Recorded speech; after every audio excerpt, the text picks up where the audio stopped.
So hello guys, welcome back to another video. इस वीडियो में हम तुम्हारा जेई मेंस के आज का जो शिफ्ट हुआ है यानी 4 अप्रैल का शिफ्ट 1 और शिफ्ट 2 का इन डिटेल एनालिसिस करेंगे।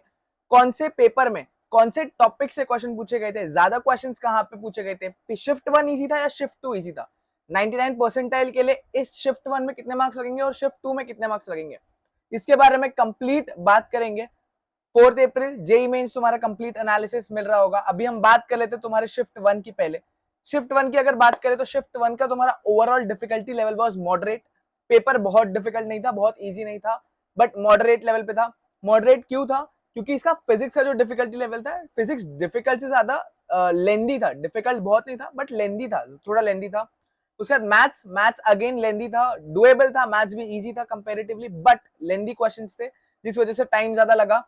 सेम फिजिक्स का भी, क्योंकि काफी सारे बच्चों का रिएक्शन वाज दिस ओनली कि हमसे मैथ्स में 10 या 12 क्वेश्चन हुए हैं, फिजिक्स में भी हमारे सिमिलरली 12 से 15 क्वेश्चन हुए हैं। केमिस्ट्री के बच्चों ने ऑब्वियसली ज्यादा सॉल्व किया, but still physics chemistry maths मिला के डिफिकल्टी लेवल, केमिस्ट्री हर साल की तरह जेई में हमेशा केमिस्ट्री जो है मैथ्स सबसे ज्यादा डिफिकल्ट आता है, फिर फिजिक्स, फिर केमिस्ट्री, ये एक सीक्वेंस फॉलो होता है।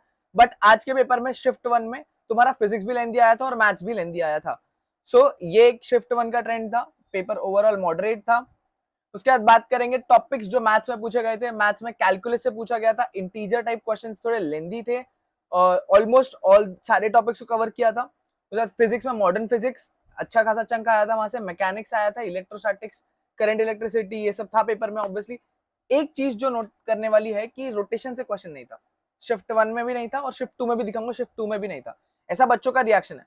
सो पेपर में जो भी एक बार गो थ्रू करना पड़ेगा, सैंपल पेपर्स आए हैं काफी सारे जो मेमोरी बेस्ड है, तो ऐसा बोल रहे हैं कि रोटेशन से क्वेश्चन नहीं था शिफ्ट 1 और शिफ्ट 2 दोनों में।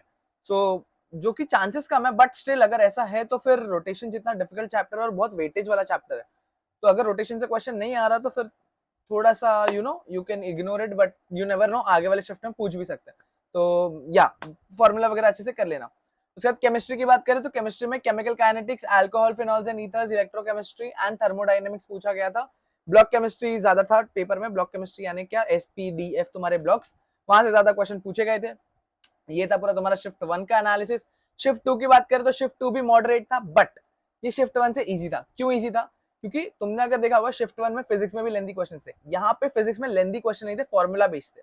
अगर तुमने फॉर्मूला अच्छे से किए तो तुम 10 से 12 क्वेश्चन फिजिक्स के इजीली सॉल्व कर लेते हैं आज के शिफ्ट 2 में।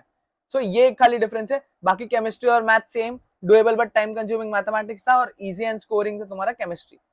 फिजिक्स तुम्हारा फॉर्मूला बेस्ड था। ठीक है, ये तुम्हारा जो बेसिक पेपर मॉडरेट था। उसका टॉपिक्स यहाँ पे बहुत सारे टॉपिक्स मिले नहीं है, क्योंकि अभी जस्ट पेपर हुआ है आधे घंटे पहले। सो बहुत टॉपिक्स तो मिले नहीं है, जितना मिला, जितना मेरी बच्चों से बात हुई उस हिसाब से ये एनालिसिस ला रहा हूँ मैं। 3D वेक्टर से आया था, कॉम्प्लेक्स नंबर से आया था, डिफरेंशियल इक्वेशन से आया था, अरिथमेटिक एंड ज्योमेट्रिक प्रोग्रेशन से आया था, पीएनसी पूछा गया था, मैट्रिक्स, मतलब एरिया, सारे ही चैप्टर्स ऑलमोस्ट इसमें भी कवर किए गए थे। मैथमेटिक्स में तुम देख रहे हो पेपर 1 में भी, पेपर 2 में, शिफ्ट 1 शिफ्ट 2 दोनों में पूरे ऑलमोस्ट सारे टॉपिक्स कवर कर रहे हैं। फिजिक्स में यूनिट्स एंड डायमेंशन से था, 3 क्वेश्चन अप्रोक्सीमेटली ग्रेविटेशन से थे, सेमीकंडक्टर से 2 क्वेश्चन थे, लॉजिक गेट्स के क्वेश्चन थे, करंट इलेक्ट्रिसिटी था, इलेक्ट्रोस्टैटिक्स वगैरह वगैरह। अगेन तुम देखा, not no questions were there from rotation shift 2 में भी, ऐसा मुझे पता चला है। अब पेपर आएगा मेमोरी बेस्ड है, जो भी हो सकता है किसी से कुछ मिस हो गया हो या कुछ गलत बोल दिया हो किसी ने, पर चांसेस है कि हो, मतलब मुझे तो ऐसा विश्वास नहीं हो रहा कि रोटेशन से क्वेश्चन नहीं था, बट हो सकता है, कभी कभी ऐसा हो जाता है। तो हो सकता है आगे वाले पेपर्स में ज्यादा क्वेश्चन रोटेशन से पूछ ले या पूछे ही ना, चांसेस हमेशा दोनों साइड होते हैं। सो कर लेना अच्छे से। उसके बाद केमिस्ट्री की बात करें तो solution, chemical equilibrium, coordination, compounds, chemical kinetics वगैरह वगैरह से ही क्वेश्चन पूछे गए थे। ठीक है, अब जरा बात कर लेते हैं तुम्हारा 99 परसेंटाइल का जो ब्रैकेट होगा वो कितने में बन रहा होगा। शिफ्ट 1 क्योंकि शिफ्ट 2 से थोड़ा ज्यादा डिफिकल्ट था, और जनवरी वाले अटेम्प्ट से दोनों ही पेपर थोड़े अपर एंड पे थे, इवन शिफ्ट 2 भी। शिफ्ट 2 अपर एंड पे नहीं कह सकते, जनवरी वाले लेवल पे कह सकते हो। आज का shift 2 was on that level. Shift 1 तुम्हारा थोड़ा सा डिफिकल्ट साइड पे था, क्योंकि उसका फिजिक्स डिफिकल्ट आ गया था, मतलब लेंदी आ गया था। सो एक्सपेक्टेशन है कि 170 से 175 मार्क्स में तुम्हारा शिफ्ट 1 में 99 परसेंटाइल बन रहा होगा, और शिफ्ट 2 में 185 से 190 मार्क्स में तुम्हारा शिफ्ट 2 में 99 परसेंटाइल बन रहा होगा ओवरऑल। ठीक है, थैंक्स फॉर वॉचिंग। कुछ भी कॉमेंट क्वेरी होगा कमेंट कर देना, डिस्क्रिप्शन बॉक्स में व्हाट्सएप ग्रुप का लिंक मिल जाएगा, ज्वाइन कर लेना।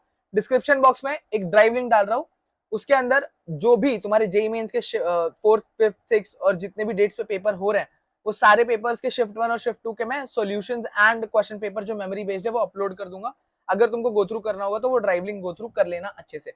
डिस्क्रिप्शन बॉक्स में तुमको व्हाट्सएप ग्रुप का लिंक मिल जाएगा, कोई भी क्वेरी होगी तुम व्हाट्सएप पे आके मुझसे पर्सनली पूछ सकते हो। अगर चैनल पे नए हो तो चैनल को सब्सक्राइब कर लो। Thank you, thanks for watching, bye bye.